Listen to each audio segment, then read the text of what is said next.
எனக்கு உடல்நிலை குறைவான காரணத்தினால நான் அந்த மாநாட்டில் கலந்துக்கல இந்த வாட்டி. இன்றைக்கி பார்த்தீங்கன்னா, அந்த கொடிக்கம்பம் வந்து இப்போ கீழே விழுந்துருக்கு அப்படின்னு சொல்லிட்டு ஒரு இதை பார்த்தேன். கொஞ்சம் அதெல்லாம் ஜாக்கிரதையாக எப்படி பண்ணோம், இன்னும் கொஞ்சம் பண்ணலாம்.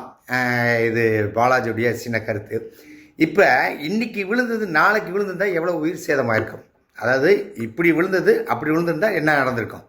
அதனால் இதெல்லாம் கொஞ்சம் கேர்ஃபுல்லாக பார்த்து நடக்கணும். இது ஒரு கட்சி ரீதியாகவோ இல்லை வந்துட்டு ஒரு நடிகராகவோ நான் இது பேசலை. ஒரு ஜென்ரலாக ஒரு பப்ளிக் ஒரு ஆடியன்ஸாக பேசுகிறேன். ஏன்னா நாளைக்கெல்லாம் பார்த்தீங்கன்னா அவ்வளவு இடம் நிறைய நெரிசல் இருக்கும். ஏன்னா முதல் மாநாட்டிலே பார்த்தீங்கன்னா அவ்வளவு கூட்டம். இப்போ இதுக்கு இன்னும் ஏகப்பட்ட கூட்டம் வரும். எந்த விதமான அசம்பாவிதமும் நடந்துடக்கூடாது. கொஞ்சம் கேர்ஃபுல்லாக இருந்துருக்கலாம். கொஞ்சம் பார்த்து என்ன மாதிரி அதுக்கான இது எடுக்கணும்னு பார்த்துங்க. இதை பார்த்தோன்னே எனக்கு கொஞ்சம் அதிர்ச்சியாக இருந்துச்சு. ஏன்னா ஒரு உயிர் போச்சுன்னா கூட அது பெரிய நமக்கு தான் சங்கடம்.